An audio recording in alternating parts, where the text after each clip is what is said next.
Transcribed by David Price, email ccx074@glaf.org. Extract from Captain Stormfield's Visit to Heaven by Mark Twain. Decorative graphic. New York and London Harper & Brothers, copyright, 1909, by Mark Twain Company, printed in the United States of America. Captain Stormfield. Chapter 1. Well, when I had been dead about 30 years, I begun to get a little anxious. Mind you, had been whizzing through space all that time, like a comet. Like a comet. Why, Peters, I laid over the lot of them. Of course there weren't any of them going my way, as a steady thing, you know, because they travel in a long circle like the loop of a lasso, whereas I was pointed as straight as a dart for the hereafter, but I happened on one every now and then that was going my way for an hour or so, and then we had a bit of a brush together. But it was generally pretty one-sided, because I sailed by them the same as if they were standing still.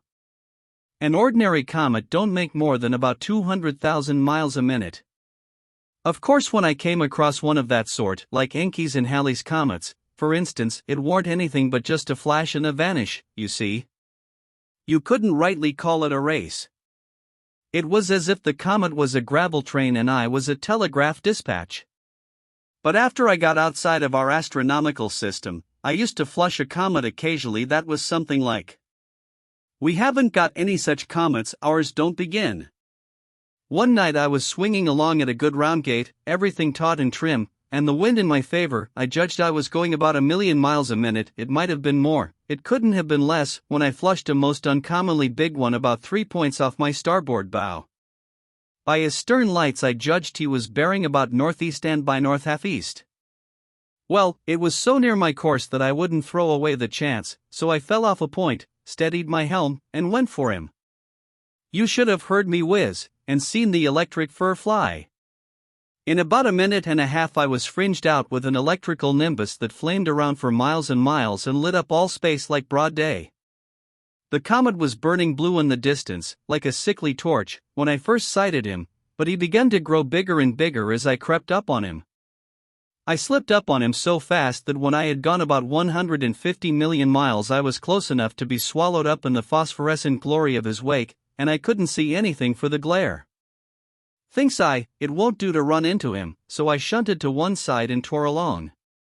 By and by I closed up abreast of his tail. Do you know what it was like? It was like a gnat closing up on the continent of America.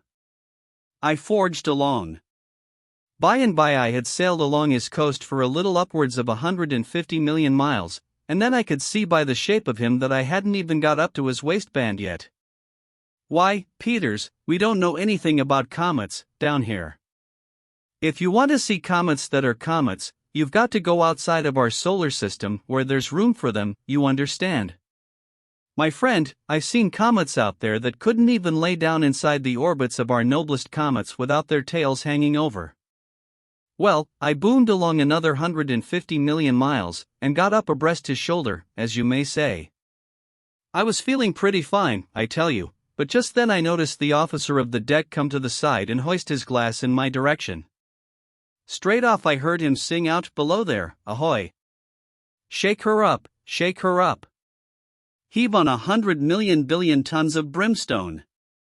Aye aye, sir! Pipe the stab-board watch! All hands on deck! Aye aye, sir! Send 200,000 million men aloft to shake out royals and skyscrapers! Aye aye, sir! Hand the stuns ls! Hang out every rag you've got! Clothe her from stem to rudder post! Aye aye, sir! In about a second I begun to see I'd woke up a pretty ugly customer, Peters. In less than 10 seconds that comet was just a blazing cloud of red-hot canvas. It was piled up into the heavens clean out of sight. The old thing seemed to swell out and occupy all space. The sulfur smoke from the furnaces, oh, well, nobody can describe the way it rolled and tumbled up into the skies, and nobody can half describe the way it smelt. Neither can anybody begin to describe the way that monstrous craft began to crash along. And such another powwow, thousands of bozns whistles screaming at once, and a crew like the populations of 100,000 worlds like ours all swearing at once. Well, I never heard the like of it before. We roared and thundered along side by side, both doing our level best, because I'd never struck a comet before that could lay over me, and so I was bound to beat this one or break something. I judged I had some reputation in space, and I calculated to keep it. I noticed I wasn't gaining as fast, now, as I was before, but still I was gaining. There was a power of excitement on board the comet. Upwards of 100 billion passengers swarmed up from below and rushed to the side and began to bet on the race. Of course this careened her and damaged her speed. But wasn't the mate mad? He jumped at that crowd, with his trumpet in his hand, and sung out, "Amidships! Amidships, you! 9, or I'll brain the last idiot of you." Well, sir, I gained and gained, little by little, till at last I went skimming sweetly by the magnificent old conflagration's nose. By this time the captain of the comet had been rousted out, and he stood there in the red glare for'ard, by the mate, in his shirt-sleeves and slippers, his hair all rat's nests and one suspender hanging, and how sick those two men did look. I just simply couldn't help putting my thumb to my nose as I glided away and singing out, "Ta-da! Ta-ta! Any word to send to your family?" Peters, it was a mistake. Yes, sir, I've often regretted that it was a mistake. You see, the captain had given up the race, but that remark was too tedious for him, he couldn't stand it. He turned to the mate, and says he, "Have we got brimstone enough of our own to make the trip?" "Yes, sir." "Sure?" "Yes, sir, more than enough." "How much have we got in cargo for Satan?" 1,800,000 billion quintillions of kazarks. "Very well, then, let his borders freeze till the next comet comes. Lighten ship. Lively, now, lively, men. Heave the whole cargo overboard. Peters, look me in the eye, and be calm. I found out, over there, that a kazark is exactly the bulk of 169 worlds like ours. They hove all that load overboard.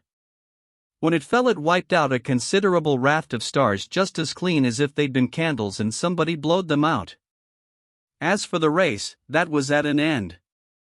The minute she was lightened, the comet swung along by me the same as if I was anchored. The captain stood on the stern, by the after davits, and put his thumb to his nose and sung out, "Ta-ta! Ta-ta! Maybe you've got some message to send your friends in the everlasting tropics." Then he hove up his other suspender and started for'ard, and inside of 3/4 of an hour his craft was only a pale torch again in the distance. Yes, it was a mistake, Peters, that remark of mine. I don't reckon I'll ever get over being sorry about it. I'd have beat the bully of the firmament if I'd kept my mouth shut. But I've wandered a little off the track of my tale, I'll get back on my course again. Now you see what kind of speed I was making. So, as I said, when I had been tearing along this way about 30 years I begun to get uneasy. Oh, it was pleasant enough, with a good deal to find out, but then it was kind of lonesome, you know. Besides, I wanted to get somewhere. I hadn't shipped with the idea of cruising forever. First off, I liked the delay, because I judged I was going to fetch up in pretty warm quarters when I got through, but towards the last I begun to feel that I'd rather go to, well, most any place, so as to finish up the uncertainty. Well, one night, it was always night, except when I was rushing by some star that was occupying the whole universe with its fire and its glare, light enough then, of course, but I necessarily left it behind in a minute or two and plunged into a solid week of darkness again. The stars ain't so close together as they look to be. Where was I? Oh yes, one night I was sailing along, when I discovered a tremendous long row of blinking lights away on the horizon ahead. As I approached, they begun to tower and swell and look like mighty furnaces.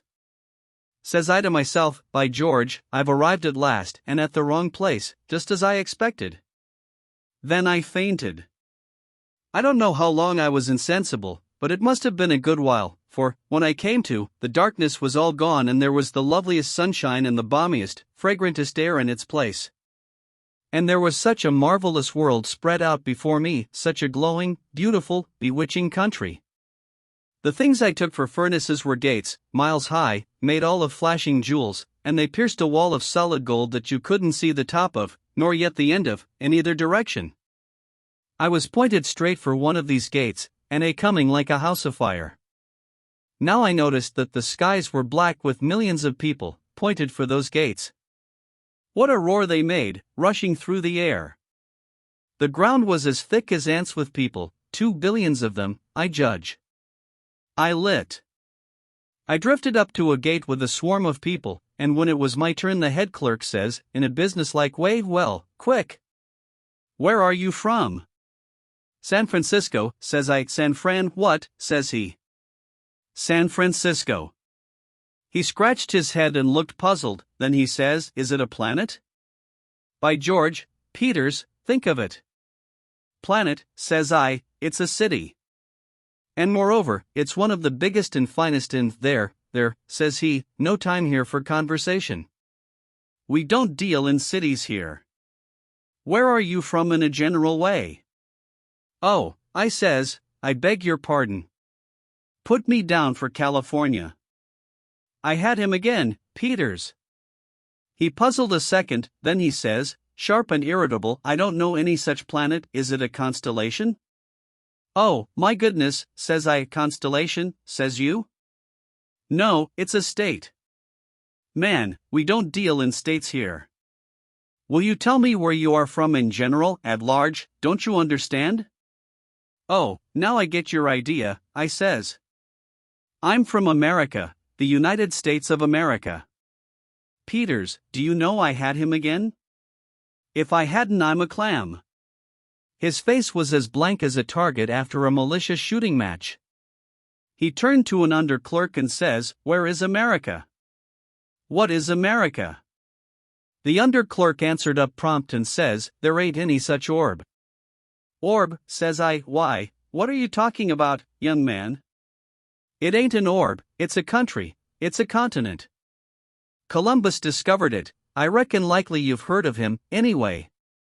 "America, why, sir, America is silence," says the head clerk. "Once for all, where are you from?" "Well," says I don't know anything more to say unless I lump things, and just say I'm from the world." "Ah," says he, brightening up, "now that's something like." "What world?" Peters, he had me, that time. I looked at him, puzzled, he looked at me, worried. Then he'd burst out, Come, what world?" Says I, "Why, the world, of course." "The world," he says. There's billions of them." Next. That meant for me to stand aside. I done so, and a sky blue man with 7 heads and only 1 leg hopped into my place. I took a walk. It just occurred to me, then, that all the myriads I had seen swarming to that gate, up to this time, were just like that creature. I tried to run across somebody I was acquainted with, but they were out of acquaintances of mine just then. So I thought the thing all over and finally sidled back there pretty meek and feeling rather stumped, as you may say. "Well," said the head clerk. "Well, sir," I says, pretty humble, "I don't seem to make out which world it is I'm from. But you may know it from this, it's the one the Savior saved." He bent his head at the name. Then he says, gently, "The worlds he has saved are like to the gates of heaven in number, none can count them. What astronomical system is your world in, perhaps that may assist?" "It's the one that has the sun in it, and the moon, and Mars." He shook his head at each name, hadn't ever heard of them, you see, "and Neptune, and Uranus, and Jupiter." "Hold on," says he, "hold on a minute. Jupiter. Seems to me we had a man from there 800 or 900 years ago, but people from that system very seldom enter by this gate." All of a sudden he begun to look me so straight in the eye that I thought he was going to bore through me. Then he says, very deliberate, "Did you come straight here from your system?" "Yes, sir," I says, but I blushed the least little bit in the world when I said it. He looked at me very stern, and says, "That is not true, and this is not the place for prevarication.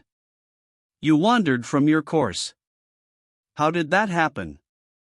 Says I, blushing again, I'm sorry, and I take back what I said, and confess.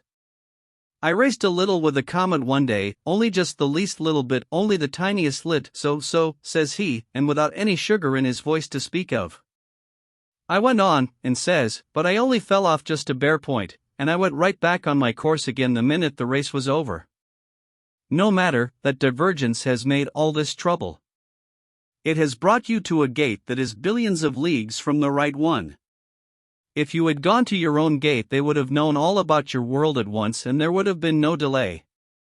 But we will try to accommodate you. He turned to an under clerk and says, what system is Jupiter in? I don't remember, sir, but I think there is such a planet in one of the little new systems away out in one of the thinly whirled corners of the universe. I will see. He got a balloon and sailed up and up and up, in front of a map that was as big as Rhode Island. He went on up till he was out of sight, and by he came down and got something to eat and went up again. To cut a long story short, he kept on doing this for a day or two, and finally he came down and said he thought he had found that solar system, but it might be fly specks. So he got a microscope and went back. It turned out better than he feared. He had rousted out our system, sure enough. He got me to describe our planet and its distance from the sun, and then he says to his chief, oh, I know the one he means, now, sir. It is on the map. It is called the wart. Says I to myself, young man, it wouldn't be wholesome for you to go down there and call it the wart. Well, they let me in, then, and told me I was safe forever and wouldn't have any more trouble. Then they turned from me and went on with their work, the same as if they considered my case all complete and shipshape. I was a good deal surprised at this, but I was diffident about speaking up and reminding them. I did so hate to do it, it seemed a pity to bother them, they had so much on their hands. Twice I thought I would give up and let the thing go, so twice I started to leave, but immediately I thought what a figure I should cut stepping out amongst the redeemed in such a rig, and that made me hang back and come to anchor again. People got to eyeing me clerks, wondering why I didn't get underway. I couldn't stand this long, it was too uncomfortable. So at last I plucked up courage and tipped the head clerk a signal. He says, what? You here yet? What's wanting? Says I, in a low voice and very confidential, making a trumpet with my hands at his ear, I beg pardon, and you mustn't mind my reminding you, and seeming to meddle, but hain't you forgot something? He studied a second, and says, forgot something? No, not that I know of. Think, says I. He thought. Then he says, no, I can't seem to have forgot anything. What is it? Look at me, says I, look me all over. He done it. Well, says he. Well, says I, you don't notice anything? If I branched out amongst the elect looking like this, wouldn't I attract considerable attention? Wouldn't I be a little conspicuous? Well, he says, I don't see anything the matter. What do you lack? Lack? Why, I lack my harp, and my wreath, and my halo, and my hymn book, and my palm branch. I lack everything that a body naturally requires up here, my friend. Puzzled? Peters, he was the worst puzzled man you ever saw. Finally he says, well, you seem to be a curiosity every way a body takes you. I never heard of these things before. I looked at the man a while in solid astonishment, then I says, now, I hope you don't take it as an offense, for I don't mean any, but really, for a man that has been in the kingdom as long as I reckon you have, you do seem to know powerful little about its customs. Its customs, says he. Heaven is a large place, good friend. Large empires have many and diverse customs. Even small dominions have, as you doubtless know by what you have seen of the matter on a small scale in the wart. How can you imagine I could ever learn the varied customs of the countless kingdoms of heaven?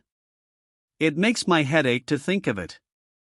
I know the customs that prevail in those portions inhabited by peoples that are appointed to enter by my own gate, and hark ye, that is quite enough knowledge for one individual to try to pack into his head in the 37 millions of years I have devoted night and day to that study. But the idea of learning the customs of the whole appalling expanse of heaven, oh man, how insanely you talk. Now I don't doubt that this odd costume you talk about is the fashion in that district of heaven you belong to, but you won't be conspicuous in this section without it. I felt all right, if that was the case, so I bade him good day and left. All day I walked towards the far end of a prodigious hall of the office, hoping to come out into heaven any moment, but it was a mistake. That hall was built on the general heavenly plan, it naturally couldn't be small. At last I got so tired I couldn't go any farther, so I sat down to rest, and begun to tackle the queerest sort of strangers and ask for information, but I didn't get any. They couldn't understand my language, and I could not understand theirs. I got dreadfully lonesome. I was so downhearted and homesick I wished 100 times I never had died. I turned back, of course. About noon next day, I got back at last and was on hand at the booking office once more. Says I to the head clerk, I begin to see that a man's got to be in his own heaven to be happy. Perfectly correct, says he. Did you imagine the same heaven would suit all sorts of men? Well, I had that idea, but I see the foolishness of it. Which way am I to go to get to my district? He called the under clerk that had examined the map, and he gave me general directions. I thanked him and started, but he says, wait a minute, it is millions of leagues from here. Go outside and stand on that red wishing carpet, shut your eyes, hold your breath, and wish yourself there. I'm much obliged, says I. Why didn't you dart me through when I first arrived? We have a good deal to think of here, it was your place to think of it and ask for it. Goodbye, we probably shan't see you in this region for 1,000 centuries or so. In that case, au revoir, says I. I hopped onto the carpet and held my breath and shut my eyes and wished I was in the booking office of my own section. The very next instant a voice I knew sung out in a business kind of a way, a harp and a hymn book, pair of wings and a halo, size 13, for Captain Eli Stormfield, of San Francisco, make him out a clean bill of health, and let him in. I opened my eyes. Sure enough, it was a Piute Injun I used to know in Tulare County, mighty good fellow. I remembered being at his funeral, which consisted of him being burnt and the other Injuns gaumming their faces with his ashes and howling like wildcats. He was powerful glad to see me, and you may make up your mind I was just as glad to see him, and feel that I was in the right kind of a heaven at last. Just as far as your eye could reach, there were swarms of clerks, running and bustling around, tricking out thousands of Yanks and Mexicans and English and Arabs, and all sorts of people in their new outfits, and when they gave me my kit and I put on my halo and took a look in the glass, I could have jumped over a house for joy, I was so happy. Now this is something like, says I, and now, says I, I'm all right, show me a cloud. Inside of 15 minutes I was a mile on my way towards the cloud banks and about 1 million people along with me. Most of us tried to fly, but some got crippled and nobody made a success of it. So we concluded to walk, for the present, till we had had some wing practice. We begun to meet swarms of folks who were coming back. Some had harps and nothing else, some had hymn books and nothing else, some had nothing at all of them looked meek and uncomfortable. One young fellow hadn't anything left but his halo, and he was carrying that in his hand. All of a sudden he offered it to me and says, will you hold it for me a minute? Then he disappeared in the crowd. I went on. A woman asked me to hold her palm branch, and then she disappeared. A girl got me to hold her harp for her, and by George, she disappeared, and so on, till I was about loaded down to the guards. Then comes a smiling old gentleman and asked me to hold his things. I swabbed off the perspiration and says, pretty tart, I'll have to get you to excuse me, my friend, I ain't no hat rack. About this time I begun to run across piles of those traps, lying in the road. I just quietly dumped my extra cargo along with them. I looked around, and, Peters, that whole nation that was following me were loaded down the same as I'd been. The return crowd had got them to hold their things a minute, you see. They all dumped their loads, too, and we went on. When I found myself perched on a cloud, with 1 million other people, I never felt so good in my life.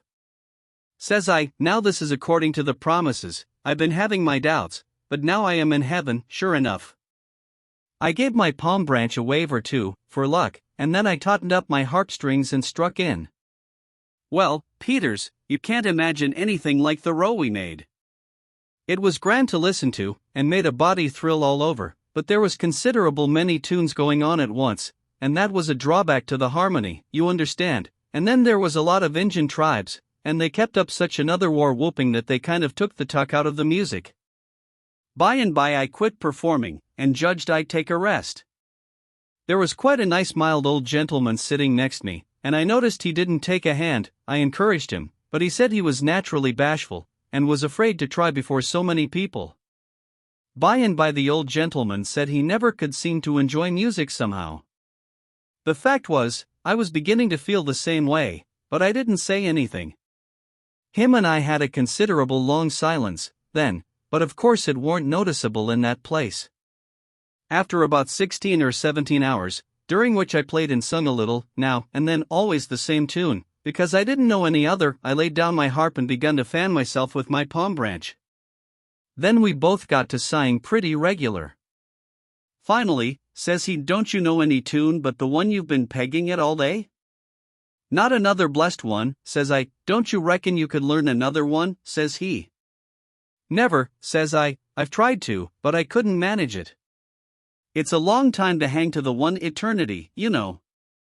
Don't break my heart, says I. I'm getting low-spirited enough already. After another long silence, says he, are you glad to be here? Says I, old man, I'll be frank with you. This ain't just as near my idea of bliss as I thought it was going to be, when I used to go to church. Says he, what do you say to knocking off and calling it half a day?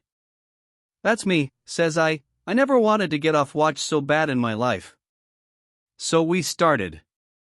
Millions were coming to the cloud bank all the time, happy and hosannaing. Millions were leaving it all the time, looking mighty quiet, I tell you. We laid for the newcomers, and pretty soon I'd got them to hold all my things a minute, and then I was a free man again and most outrageously happy. Just then I ran across old Sam Bartlett, who had been dead a long time, and stopped to have a talk with him. Says I, now tell me, is this to go on forever? Ain't there anything else for a change? Says he, I'll set you right on that point very quick. People take the figurative language of the Bible and the allegories for literal, and the first thing they ask for when they get here is a halo and a harp, and so on. Nothing that's harmless and reasonable is refused a body here, if he asks it in the right spirit. So they are outfitted with these things without a word. They go and sing and play just about one day, and that's the last you'll ever see them in the choir. They don't need anybody to tell them that that sort of thing wouldn't make a heaven, at least not a heaven that a sane man could stand a week and remain sane. That cloud bank is placed where the noise can't disturb the old inhabitants, and so there ain't any harm in letting everybody get up there and cure himself as soon as he comes. Now you just remember this heaven is as blissful and lovely as it can be, but it's just the busiest place you ever heard of. There ain't any idle people here after the first day. Singing hymns and waving palm branches through all eternity is pretty when you hear about it in the pulpit, but it's as poor a way to put in valuable time as a body could contrive. It would just make a heaven of warbling ignoramuses, don't you see? Eternal rest sounds comforting in the pulpit, too. Well, you try it once, and see how heavy time will hang on your hands. Why, Stormfield, a man like you, that had been active and stirring all his life, would go mad in 6 months in a heaven where he hadn't anything to do. Heaven is the very last place to come to rest in, and don't you be afraid to bet on that. Says I, Sam, I'm as glad to hear it as I thought I'd be sorry. I'm glad I come, now. Says he, Captain, ain't you pretty physically tired? Says I, Sam, it ain't any name for it. I'm dog tired. Just so, just so. You've earned a good sleep, and you'll get it. You've earned a good appetite, and you'll enjoy your dinner. It's the same here as it is on earth, you've got to earn a thing, square and honest, before you enjoy it. You can't enjoy first and earn afterwards. But there's this difference, here, you can choose your own occupation, and all the powers of heaven will be put forth to help you make a success of it, if you do your level best. The shoemaker on earth that had the soul of a poet in him won't have to make shoes here. Now that's all reasonable and right, says I, plenty of work, and the kind you hanker after. No more pain, no more suffering. Oh, hold on, there's plenty of pain here, but it don't kill. There's plenty of suffering here, but it don't last. You see, happiness ain't a thing in itself, it's only a contrast with something that ain't pleasant. That's all it is. There ain't a thing you can mention that is happiness in its own self, it's only so by contrast with the other thing.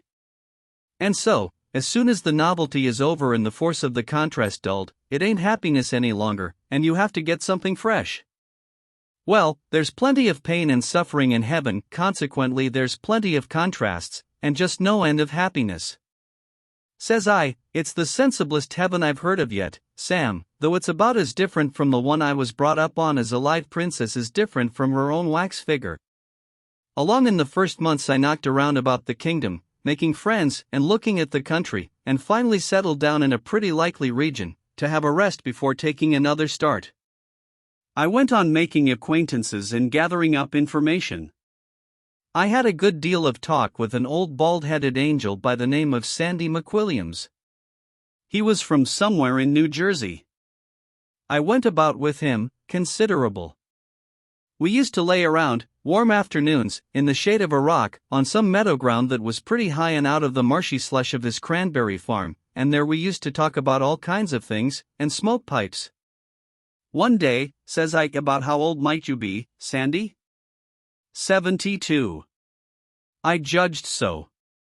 How long you been in heaven? 27 years, come Christmas. How old was you when you come up? Why, 72, of course. You can't mean it. Why can't I mean it?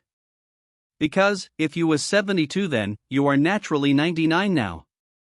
No, but I ain't. I stay the same age I was when I come. Well, says I, come to think, there's something just here that I want to ask about. Down below, I always had an idea that in heaven we would all be young, and bright, and spry. Well, you can be young if you want to. You've only got to wish. Well, then, why didn't you wish? I did. They all do. You'll try it, someday, like enough, but you'll get tired of the change pretty soon. Why? Well, I'll tell you. Now you've always been a sailor, did you ever try some other business? Yes, I tried keeping grocery, once, up in the mines, but I couldn't stand it, it was too dull, no stir, no storm, no life about it, it was like being part dead and part alive, both at the same time. I wanted to be one thing or t'other. I shut up shop pretty quick and went to sea. That's it. Grocery people like it, but you couldn't. You see, you wasn't used to it. Well, I wasn't used to being young, and I couldn't seem to take any interest in it. I was strong, and handsome, and had curly hair, yes, and wings, too, gay wings like a butterfly. I went to picnics and dances and parties with the fellows, and tried to carry on and talk nonsense with the girls, but it wasn't any use, I couldn't take to it, fact is, it was an awful bore. What I wanted was early to bed and early to rise, and something to do, and when my work was done, I wanted to sit quiet, and smoke and think, not tear around with a parcel of giddy young kids. You can't think what I suffered whilst I was young. How long was you young? Only 2 weeks. That was plenty for me. Laws, I was so lonesome. You see, I was full of the knowledge and experience of 72 years, the deepest subject those young folks could strike was only ABC to me. And to hear them argue, oh, my! It would have been funny, if it hadn't been so pitiful. Well, I was so hungry for the ways and the sober talk I was used to, that I tried to ring in with the old people, but they wouldn't have it. They considered me a conceited young upstart, and gave me the cold shoulder. 2 weeks was a plenty for me. I was glad to get back my bald head again, and my pipe, and my old drowsy reflections in the shade of a rock or a tree. Well, says I, do you mean to say you're going to stand still at 72, forever? I don't know, and I ain't particular. But I ain't going to drop back to 25 anymore, I know that, mighty well. I know a sight more than I did 27 years ago, and I enjoy learning, all the time, but I don't seem to get any older. That is, bodily, my mind gets older, and stronger, and better seasoned, and more satisfactory. Says I, if a man comes here at 90, don't he ever set himself back? Of course he does.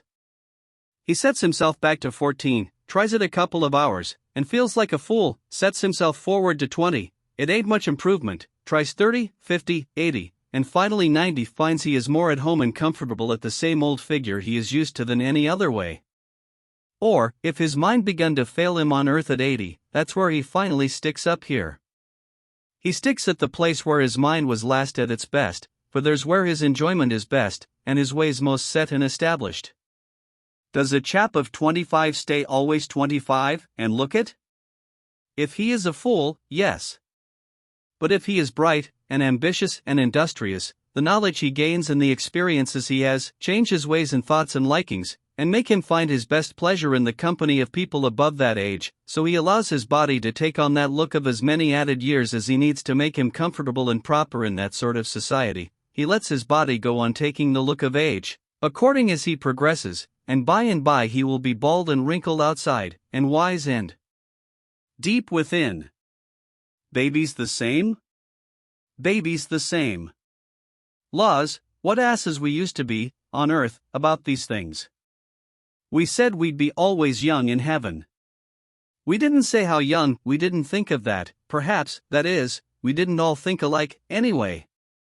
When I was a boy of 7, I suppose I thought we'd all be 12, in heaven. When I was 12, I suppose I thought we'd all be 18 or 20 in heaven. When I was 40, I begun to go back, I remember I hoped we'd all be about 30 years old in heaven.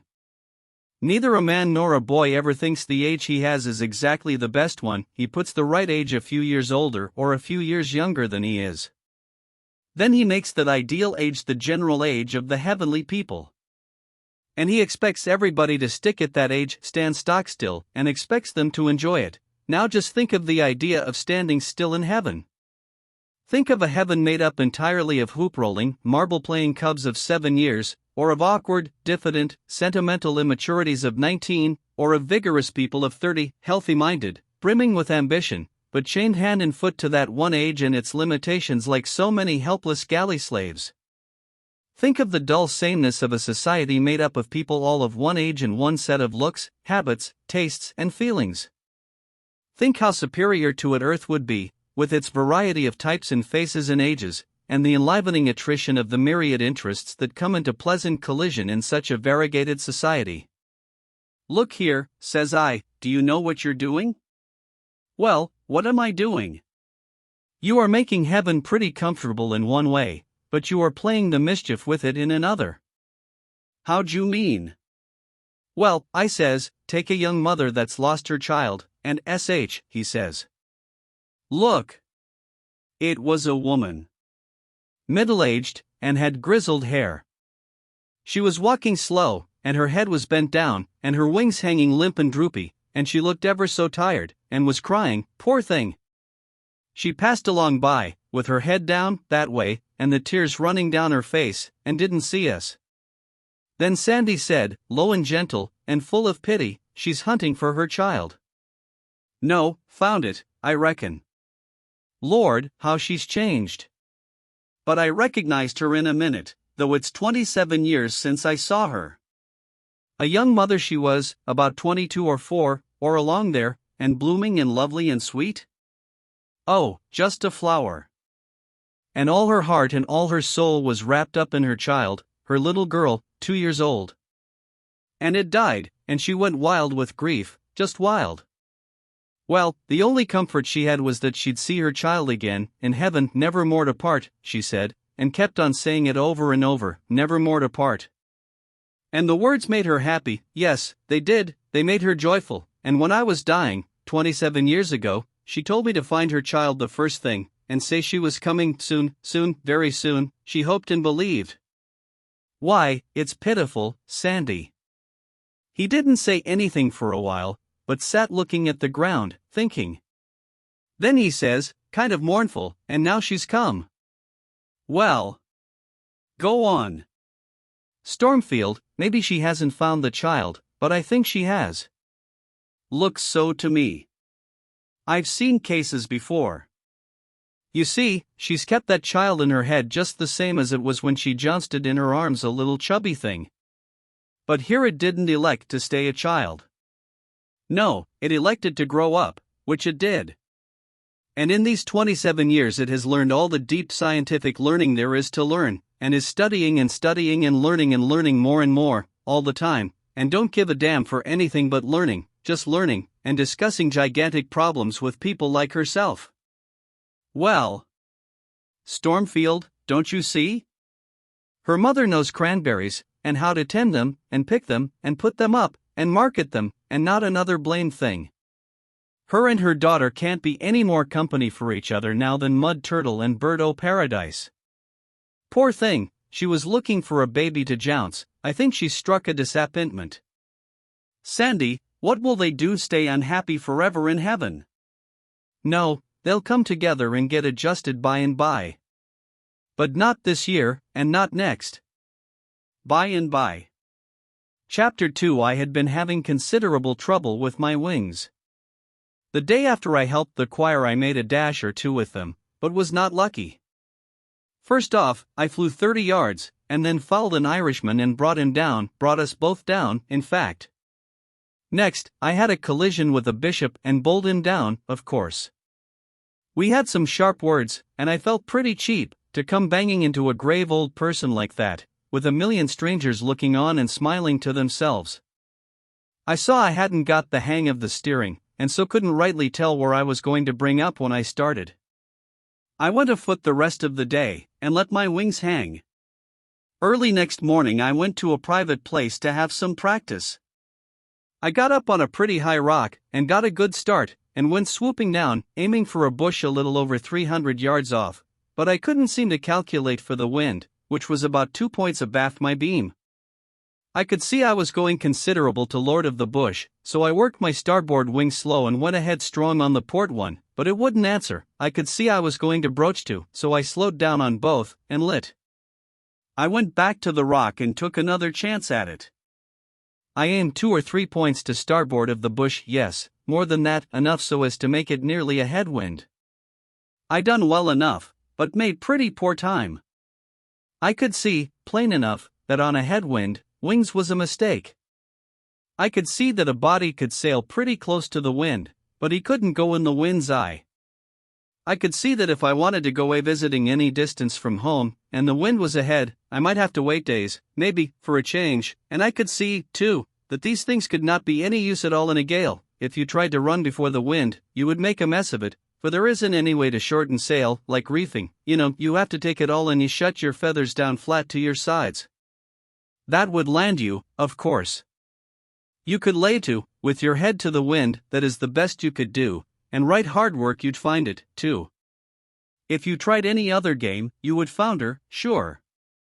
I judge it was about a couple of weeks or so after this that I dropped old Sandy McWilliams a note one day, it was a Tuesday, and asked him to come over and take his manna and quails with me next day, and the first thing he did when he stepped in was to twinkle his eye in a sly way, and say, "Well, Cap, what you done with your wings?"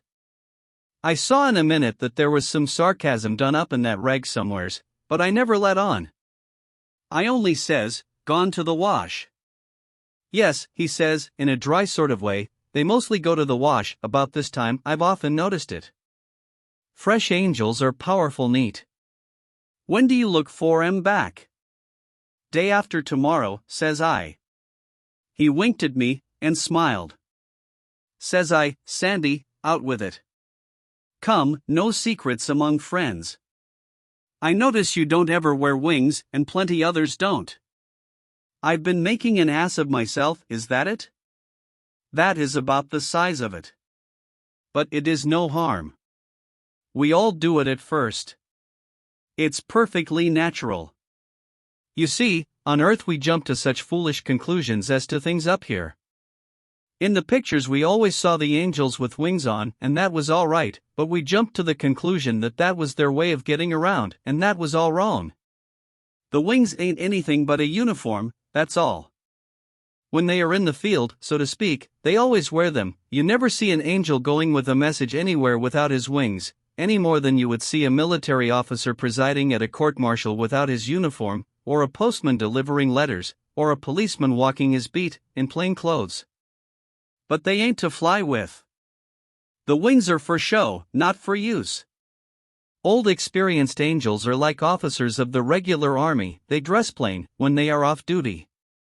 New angels are like the militia, never shed the uniform, always fluttering and floundering around in their wings, butting people down, flapping here, and there, and everywhere, always imagining they are attracting the admiring eye. Well, they just think they are the very most important people in heaven. And when you see one of them come sailing around with one wing tipped up and t'other down, you make up your mind he is saying to himself, "I wish Marion in Arkansas could see me now. I reckon she'd wish she hadn't shook me." No, they're just for show, that's all, only just for show. "I judge you've got it about right, Sandy," says I. "Why, look at it yourself," says he. "You ain't built for wings, no man is. You know what a grist of years it took you to come here from the earth, and yet you were booming along faster than any cannonball could go. Suppose you had to fly that distance with your wings, wouldn't eternity have been over before you got here?" "Certainly." "Well, angels have to go to the earth every day, millions of them, to appear in visions to dying children and good people. You know, it's the heft of their business. They appear with their wings, of course, because they are on official service, and because the dying persons wouldn't know they were angels if they hadn't wings, but do you reckon they fly with them? It stands to reason they don't. The wings would wear out before they got halfway, even the pin feathers would be gone, the wing frames would be as bare as kite sticks before the paper is pasted on.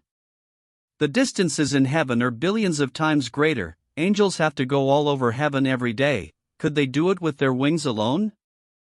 No, indeed, they wear the wings for style, but they travel any distance in an instant by wishing. The wishing carpet of the Arabian Nights was a sensible idea, but our earthly idea of angels flying these awful distances with their clumsy wings was foolish. Our young saints, of both sexes, wear wings all the time, blazing red ones, and blue and green, and gold, and variegated, and rainbowed, and ring-streaked and striped ones, and nobody finds fault. It is suitable to their time of life. The things are beautiful, and they set the young people off. They are the most striking and lovely part of their outfit. A halo don't begin. "Well," says I, "I've tucked mine away in the cupboard, and I allow to let them lay there till there's mud." "Yes, or a reception." "What's that?" "Well, you can see one tonight if you want to. There's a barkeeper from Jersey City going to be received." "Go on, tell me about it." This barkeeper got converted at a Moody and Sankey meeting, in New York, and started home on the ferry boat, and there was a collision and he got drowned. He is of a class that think all heaven goes wild with joy when a particularly hard lot like him is saved. They think all heaven turns out hesitating to welcome them. They think there isn't anything talked about in the realms of the blessed but their case, for that day. This barkeeper thinks there hasn't been such another stir here in years, as his coming is going to raise, and I've always noticed this peculiarity about a dead barkeeper. He not only expects all hands to turn out when he arrives, but he expects to be received with a torchlight procession. I reckon he is disappointed, then. No, he isn't. No man is allowed to be disappointed here. Whatever he wants, when he comes, that is, any reasonable and unsacrilegious thing, he can have. There's always a few millions or billions of young folks around who don't want any better entertainment than to fill up their lungs and swarm out with their torches and have a high time over a barkeeper. It tickles the barkeeper till he can't rest, it makes a charming lark for the young folks, it don't do anybody any harm, it don't cost a rap, and it keeps up the place's reputation for making all comers happy and content. Very good. I'll be on hand and see them land the barkeeper. It is manners to go in full dress. You want to wear your wings, you know, and your other things. Which ones? Halo, and harp, and palm branch, and all that. Well, says I reckon I ought to be ashamed of myself, but the fact is I left them laying around that day I resigned from the choir. I haven't got a rag to wear but this robe and the wings. That's all right. You'll find they've been raked up and saved for you. Send for them. I'll do it, Sandy. But what was it you was saying about unsacrilegious things, which people expect to get, and will be disappointed about? Oh, there are a lot of such things that people expect and don't get.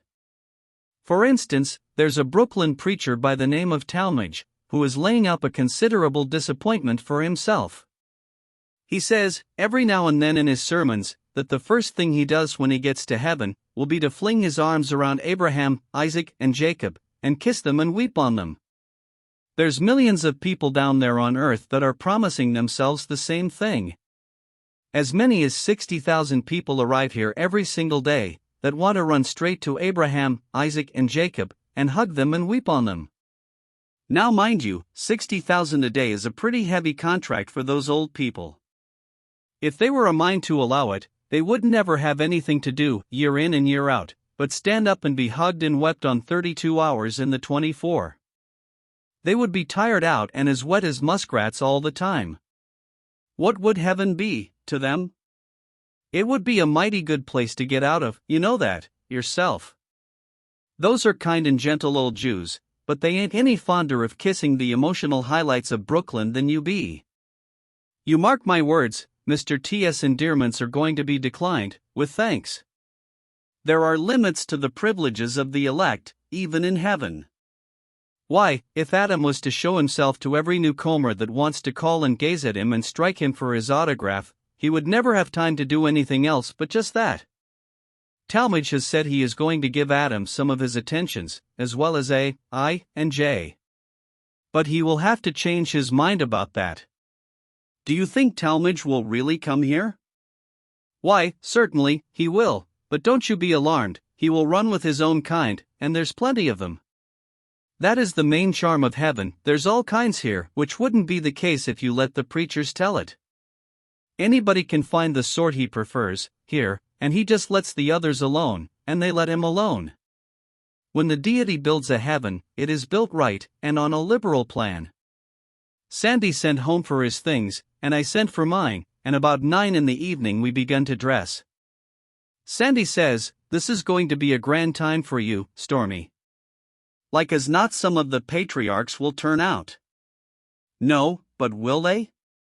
Like as not. Of course they are pretty exclusive. They hardly ever show themselves to the common public. I believe they never turn out except for an 11th-hour convert. They wouldn't do it then, only earthly tradition makes a grand show pretty necessary on that kind of an occasion. Do they turn out, Sandy? Who, all the patriarchs? Oh, no, hardly ever more than a couple. You will be here 50,000 years, maybe more, before you get a glimpse of all the patriarchs and prophets. Since I have been here, Job has been to the front once, and once Ham and Jeremiah both at the same time. But the finest thing that has happened in my day was a year or so ago, that was Charles Peace's reception, him they called the Bannercross murderer, an Englishman. There were 4 patriarchs and 2 prophets on the grandstand that time, there hasn't been anything like it since Captain Kidd came. Abel was there, the first time in 1200 years. A report got around that Adam was coming. Well, of course, Abel was enough to bring a crowd, all by himself, but there is nobody that can draw like Adam. It was a false report, but it got around, anyway, as I say, and it will be a long day before I see the like of it again. The reception was in the English department, of course, which is 811 million miles from the New Jersey line.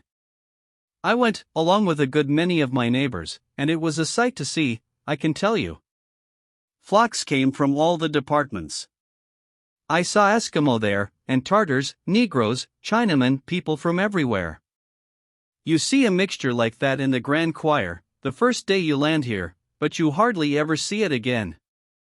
There were billions of people. When they were singing or hosannaing, the noise was wonderful. And even when their tongues were still, the drumming of the wings was nearly enough to burst your head, for all the sky was as thick as if it was snowing angels. Although Adam was not there, it was a great time anyway, because we had 3 archangels on the grandstand. It is a seldom thing that even one comes out. What did they look like, Sandy? Well, they had shining faces, and shining robes, and wonderful rainbow wings, and they stood 18 feet high, and wore swords, and held their heads up in a noble way, and looked like soldiers. Did they have halos? No, anyway, not the hoop kind. the archangels and the upper-class patriarchs were a finer thing than that. It is a round, solid, splendid glory of gold that is blinding to look at.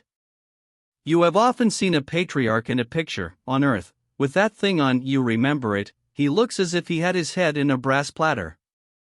That don't give you the right idea of it at all, it is much more shining and beautiful. Did you talk with those archangels and patriarchs, Sandy? Who, I? Why, what can you be thinking about, Stormy? I ain't worthy to speak to such as they. Is Talmage? Of course not. You have got the same mixed up idea about these things that everybody has down there. I had it once, but I got over it. Down there they talk of the heavenly king, and that is right, but then they go right on speaking as if this was a republic and everybody was on a dead level with everybody else, and privileged to fling his arms around anybody he comes across, and be hail fellow well met with all the elect, from the highest down. How tangled up and absurd that is. How are you going to have a republic under a king? How are you going to have a republic at all, where the head of the government is absolute, holds his place forever, and has no parliament, no council to meddle or make in his affairs, nobody voted for, nobody elected, nobody in the whole universe with a voice in the government, nobody asked to take a hand in its matters, and nobody allowed to do it? Fine republic, ain't it? Well, yes, it is a little different from the idea I had, but I thought I might go around and get acquainted with the grandees, anyway, not exactly splice the main brace with them, you know, but shake hands and pass the time of day. Could Tom, Dick, and Harry call on the cabinet of Russia and do that, on Prince Gorbachev, for instance? I reckon not, Sandy. Well, this is Russia, only more so. There's not the shadow of a republic about it anywhere. There are ranks, here. There are viceroys, princes, governors, sub-governors, sub-sub-governors, and 100 orders of nobility, grading along down from grand ducal archangels, stage by stage, till the general level is struck, where there ain't any titles. Do you know what a prince of the blood is, on earth? No, well, a prince of the blood don't belong to the royal family exactly, and he don't belong to the mere nobility of the kingdom, he is lower than the one, and higher than t'other. That's about the position of the patriarchs and prophets here. There's some mighty high nobility here, people that you and I ain't worthy to polish sandals for, and they ain't worthy to polish sandals for the patriarchs and prophets. That gives you a kind of an idea of their rank, don't it? You begin to see how high up they are, don't you? Just to get a 2-minute glimpse of one of them is a thing for a body to remember and tell about for 1,000 years. Why, Captain, just think of this, if Abraham was to set his foot down here by this door, there would be a railing set up around that foot track right away, and a shelter put over it, and people would flock here from all over heaven for hundreds and hundreds of years to look at it. Abraham is one of the parties that Mr. Talmage, of Brooklyn, is going to embrace, and kiss, and weep on, when he comes.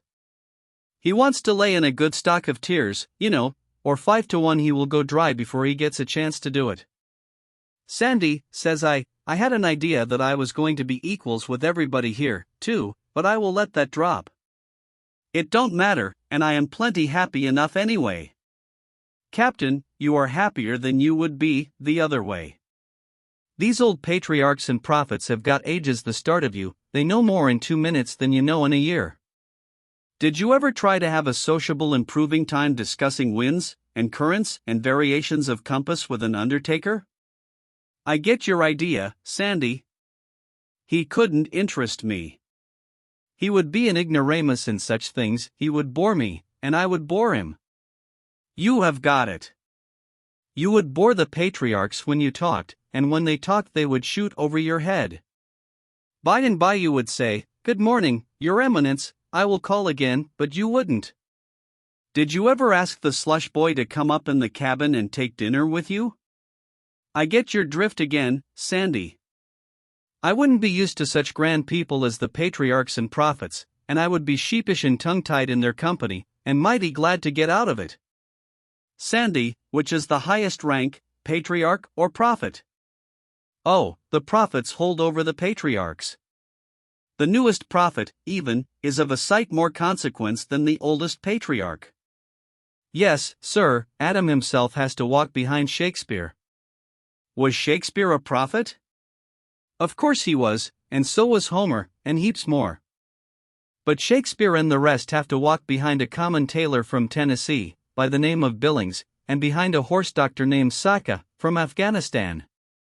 Jeremiah, and Billings, and Buddha walk together, side by side, right behind a crowd from planets not in our astronomy. Next come a dozen or two from Jupiter and other worlds, next come Daniel, and Saka, and Confucius, next a lot from systems outside of ours, next come Ezekiel, and Muhammad, Zoroaster, and a knife grinder from ancient Egypt, then there is a long string, and after them, away down toward the bottom, come Shakespeare and Homer, and a shoemaker named Marais, from the back settlements of France. Have they really rung in Muhammad and all those other heathens? Yes, they all had their message, and they all get their reward. The man who don't get his reward on earth, needn't bother, he will get it here, sure. But why did they throw off on Shakespeare, that way, and put him away down there below those shoemakers and horse doctors and knife grinders, a lot of people nobody ever heard of? That is the heavenly justice of it, they weren't rewarded according to their deserts, on earth, but here they get their rightful rank. That Taylor Billings, from Tennessee, wrote poetry that Homer and Shakespeare couldn't begin to come up to, but nobody would print it, nobody read it but his neighbors, an ignorant lot, and they laughed at it. Whenever the village had a drunken frolic and a dance, they would drag him in and crown him with cabbage leaves, and pretend to bow down to him, and one night when he was sick and nearly starved to death, they had him out and crowned him, and then they rode him on a rail about the village, and everybody followed along, beating tin pans and yelling. Well, he died before morning. He wasn't ever expecting to go to heaven, much less that there was going to be any fuss made over him, so I reckon he was a good deal surprised when the reception broke on him. Was you there, Sandy? Bless you, no. Why? Didn't you know it was going to come off? Well, I judge I did. It was the talk of these realms, not for a day, like this barkeeper business, but for 20 years before the man died. Why the mischief didn't you go, then? Now how you talk. The like of me go meddling around at the reception of a prophet? A mudsill like me trying to push in and help receive an awful grandee like Edward J. Billings? Why, I should have been laughed at for a billion miles around. I shouldn't ever heard the last of it. Well, who did go, then? Mighty few people that you and I will ever get a chance to see, Captain. Not a solitary commoner ever has the luck to see a reception of a prophet, I can tell you. All the nobility, and all the patriarchs and prophets, every last one of them, and all the archangels, and all the princes and governors and viceroys, were there, and no small fry, not a single one. And mind you, I'm not talking about only the grandees from our world, but the princes and patriarchs and so on from all the worlds that shine in our sky, and from billions more that belong in systems upon systems away outside of the one our sun is in. There were some prophets and patriarchs there that ours ain't a circumstance to, for rank and illustriousness and all that. Some were from Jupiter and other worlds in our own system, but the most celebrated were 3 poets, Say, Bo, and Soph, from great planets in 3 different and very remote systems. These 3 names are common and familiar in every nook and corner of heaven, clear from one end of it to the other, fully as well known as the 80 supreme archangels, in fact, whereas our Moses, and Adam, and the rest, have not been heard of outside of our world's little corner of heaven, except by a few very learned men scattered here and there, and they always spell their names wrong, and get the performances of one mixed up with the doings of another, and they almost always locate them simply in our solar system, and think that is enough without going into little details such as naming the particular world they are from. It is like a learned Hindu showing off how much he knows by saying Longfellow lives in the United States, as if he lived all over the United States, and as if the country was so small you couldn't throw a brick there without hitting him. Between you and me, it does gravel me, the cool way people from those monster worlds outside our system snub our little world, and even our system.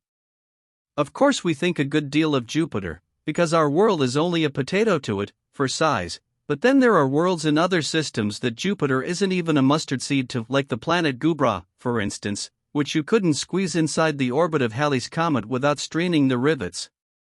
Tourists from Gubra, I mean parties that lived and died there, natives, come here, now and then, and inquire about our world, and when they find out it is so little that a streak of lightning can flash clear around it in the eighth of a second, they have to lean up against something to laugh. Then they screw a glass into their eye and go to examining us, as if we were a curious kind of foreign bug, or something of that sort. One of them asked me how long our day was, and when I told him it was 12 hours long, as a general thing, he asked me if people where I was from considered it worthwhile to get up and wash for such a day as that. That is the way with those Gubra people, they can't seem to let a chance go by to throw it in your face that their day is 322 of our years long. This young snob was just of age, he was 6 or 7,000 of his days old, say 2 million of our years, and he had all the puppy airs that belong to that time of life, the turning point when a person has got over being a boy and yet ain't quite a man exactly. If it had been anywhere else but in heaven, I would have given him a piece of my mind. Well, anyway, Billings had the grandest reception that has been seen in thousands of centuries, and I think it will have a good effect. His name will be carried pretty far, and it will make our system talked about, and maybe our world, too, and raise us in the respect of the general public of heaven. Why, look here, Shakespeare walked backwards before that tailor from Tennessee, and scattered flowers for him to walk on, and Homer stood behind his chair and waited on him at the banquet. Of course that didn't go for much there, amongst all those big foreigners from other systems, as they hadn't heard of Shakespeare or Homer either, but it would amount to considerable down there on our little earth if they could know about it. I wish there was something in that miserable spiritualism, so we could send them word. That Tennessee village would set up a monument to Billings, then, and his autograph would outsell Satan's. Well, they had grand times at that reception. A small fry noble from Hoboken told me all about it, Sir Richard Duffer, Baronet. What, Sandy, a nobleman from Hoboken? How is that? Easy enough. Duffer kept a sausage shop and never saved a cent in his life because he used to give all his spare meat to the poor, in a quiet way. Not tramps, no, the other sort, the sort that will starve before they will beg honest square people out of work. Dick used to watch hungry-looking men and women and children, and track them home, and find out all about them from the neighbors, and then feed them and find them work. As nobody ever saw him give anything to anybody, he had the reputation of being mean. He died with it, too, and everybody said it was a good riddance, but the minute he landed here, they made him a baronet, and the very first words Dick the sausage-maker of Hoboken heard when he stepped upon the heavenly shore were, "Welcome, Sir Richard Duffer." It surprised him some, because he thought he had reasons to believe he was pointed for a warmer climate than this one. All of a sudden the whole region fairly rocked under the crash of 1101 thunder blasts, all let off at once, and Sandy says, "There, that's for the barkeep." I jumped up and says, "Then let's be moving along, Sandy, we don't want to miss any of this thing, you know." "Keep your seat," he says, "he is only just telegraphed, that is all." "How?" "That blast only means that he has been sighted from the signal station. He is off Sandy Hook. The committees will go down to meet him, now, and escort him in. There will be ceremonies and delays, they won't be coming up the bay for a considerable time, yet. It is several billion miles away, anyway." "I could have been a barkeeper in a hard lot just as well as not," says I, remembering the lonesome way I arrived, and how there wasn't any committee nor anything. "I notice some regret in your voice," says Sandy, "and it is natural enough, but let bygones be bygones. You went according to your lights, and it is too late now to mend the thing." "No, let it slide, Sandy, I don't mind." "But you've got a Sandy Hook here, too, have you?" "We've got everything here, just as it is below. All the states and territories of the Union, and all the kingdoms of the earth and the islands of the sea are laid out here just as they are on the globe, all the same shape they are down there, and all graded to the relative size, only each state and realm and island is a good many billion times bigger here than it is below." There goes another blast. "What is that one for?" "That is only another fort answering the first one. They each fire 1101 thunder blasts at a single dash. It is the usual salute for an 11th hour guest, 100 for each hour and an extra one for the guest's sex. If it was a woman we would know it by their leaving off the extra gun." "How do we know there's 1101, Sandy, when they all go off at once, and yet we certainly do know. Our intellects are a good deal sharpened up, here, in some ways, and that is one of them.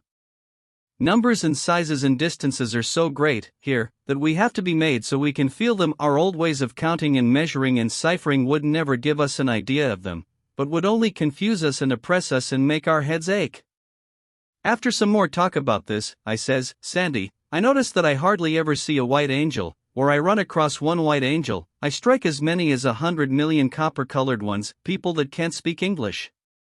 How is that? Well, you will find it the same in any state or territory of the American corner of heaven you choose to go to. I have shot along, a whole week on a stretch, and gone millions and millions of miles, through perfect swarms of angels, without ever seeing a single white one, or hearing a word I could understand. You see, America was occupied 1 billion years and more, by Injuns and Aztecs, and that sort of folks, before a white man ever set his foot in it. During the first 300 years after Columbus's discovery, there wasn't ever more than one good lecture audience of white people, all put together. In America, I mean the whole thing, British possessions and all. In the beginning of our century there were only 6 million or 7 million, say 7, 12 million or 14 million in 1825, say 23 million in 1850, 40 million in 1875. Our death rate has always been 20 in 1,000 per annum.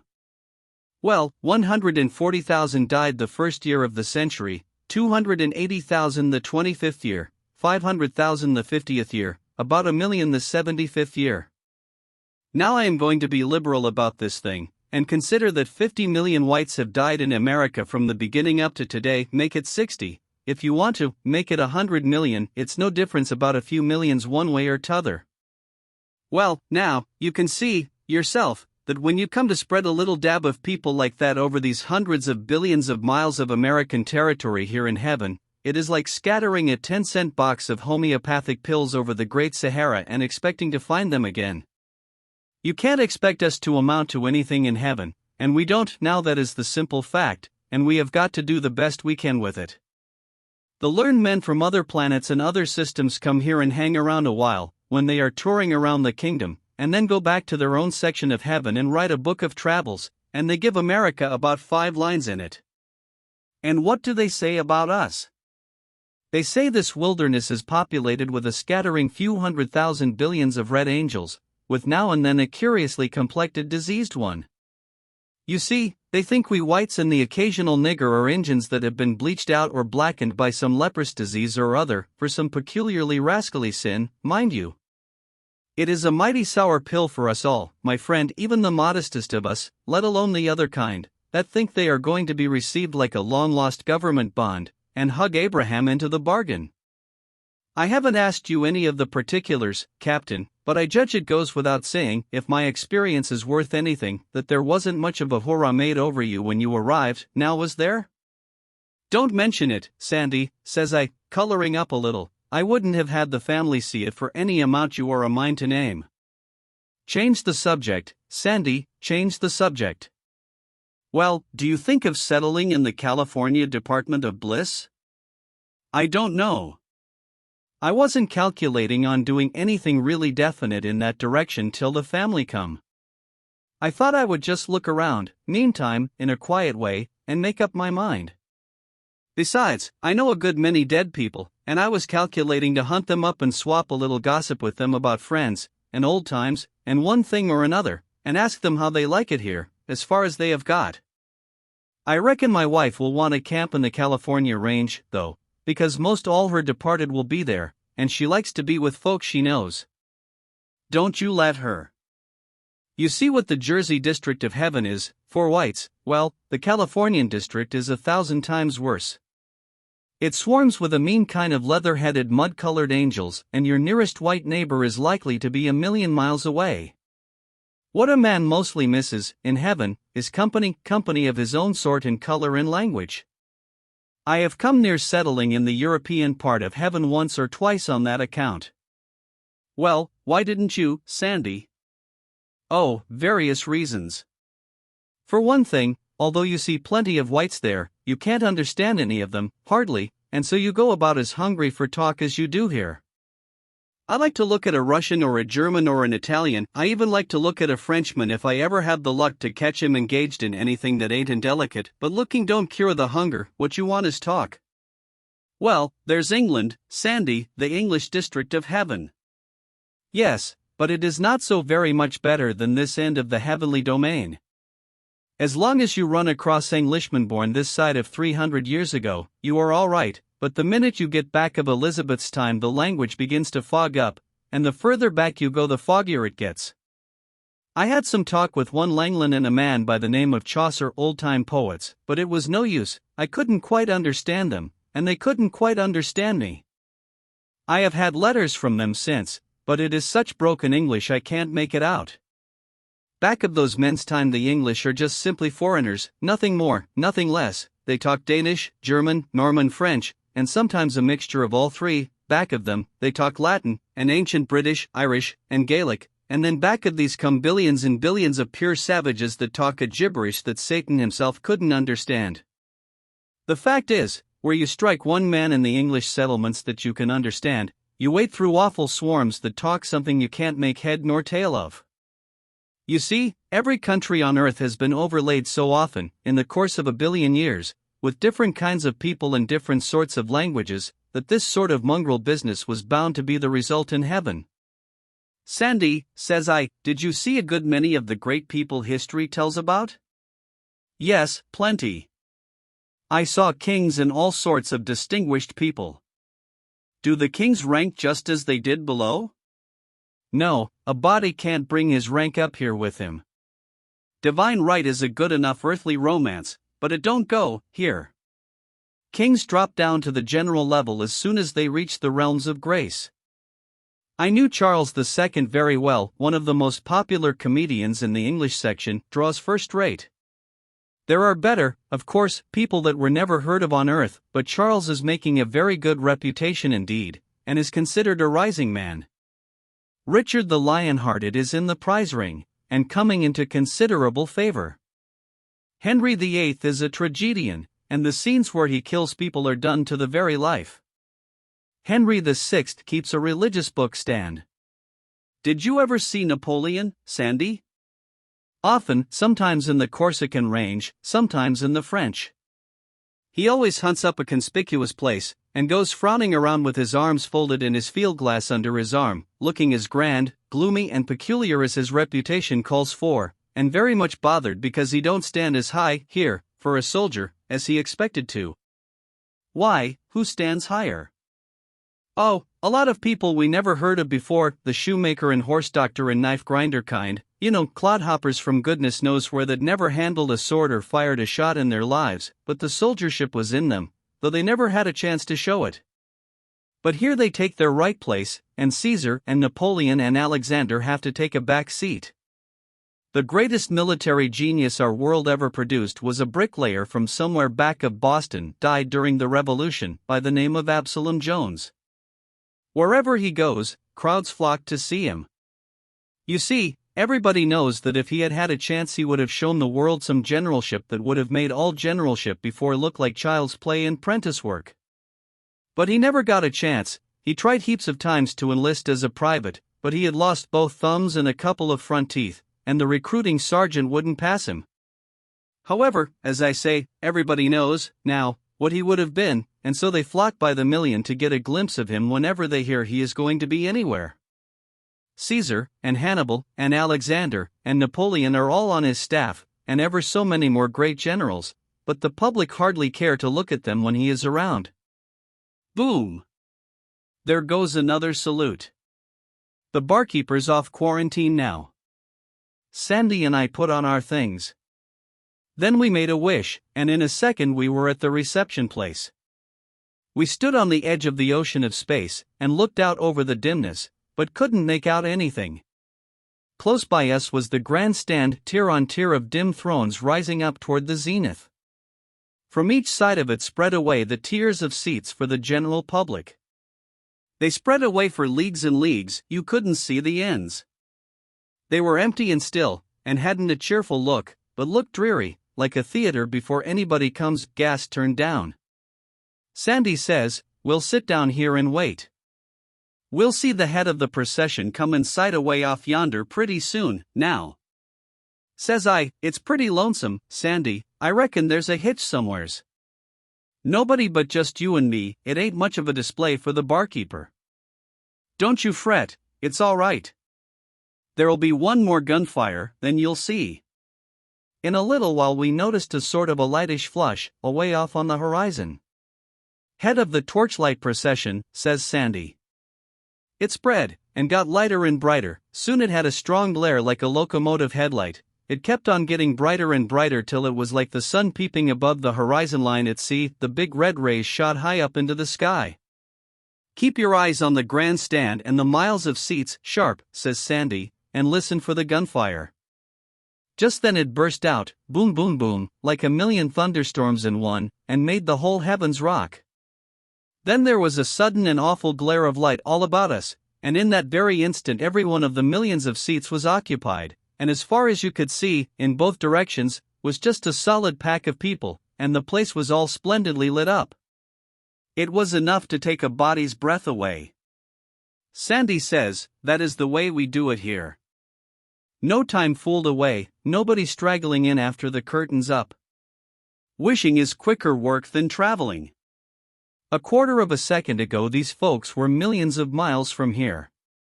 When they heard the last signal, all they had to do was to wish, and here they are. The prodigious choir struck up, we long to hear thy voice, to see thee face to face. It was noble music, but the uneducated chipped in and spoiled it, just as the congregations used to do on earth.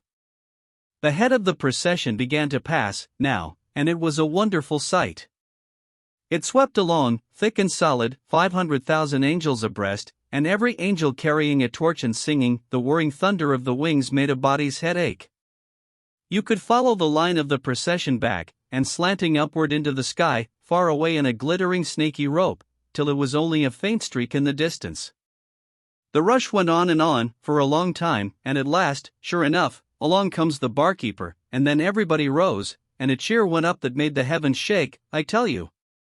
He was all smiles, and had his halo tilted over one ear in a cocky way, and was the most satisfied-looking saint I ever saw.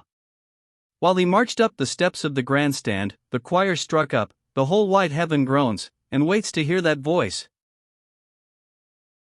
There were 4 gorgeous tents standing side by side in the place of honor, on a broad-railed platform in the center of the grandstand, with a shining guard of honor round about them. The tents had been shut up all this time. As the barkeeper climbed along up, bowing and smiling to everybody, and at last got to the platform, these tents were jerked up aloft all of a sudden, and we saw 4 noble thrones of gold, all caked with jewels, and in the 2 middle ones sat old white-whiskered men, and in the 2 others a couple of the most glorious and gaudy giants, with platter halos and beautiful armor. All the millions went down on their knees, and stared, and looked glad, and burst out into a joyful kind of murmurs. They said, 2 archangels, that is splendid. Who can the others be?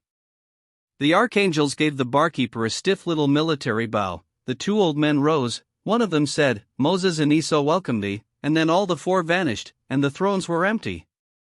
The barkeeper looked a little disappointed, for he was calculating to hug those old people, I judge, but it was the gladdest and proudest multitude you ever saw, because they had seen Moses and Esau. Everybody was saying, did you see them? I did. Esau's side face was to me, but I saw Moses full in the face, just as plain as I see you this minute. The procession took up the barkeeper and moved on with him again, and the crowd broke up and scattered.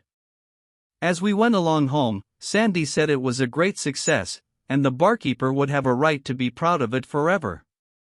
And he said we were in luck, too, said we might attend receptions for 40,000 years to come, and not have a chance to see a brace of such grand moguls as Moses and Esau. We found afterwards that we had come near seeing another patriarch, and likewise a genuine prophet besides, but at the last moment they sent regrets. Sandy said there would be a monument put up there, where Moses and Esau had stood, with the date and circumstances, and all about the whole business, and travelers would come for thousands of years and gawk at it, and climb over it, and scribble their names on it. Footnotes 9. The captain could not remember what this word was. He said it was in a foreign tongue.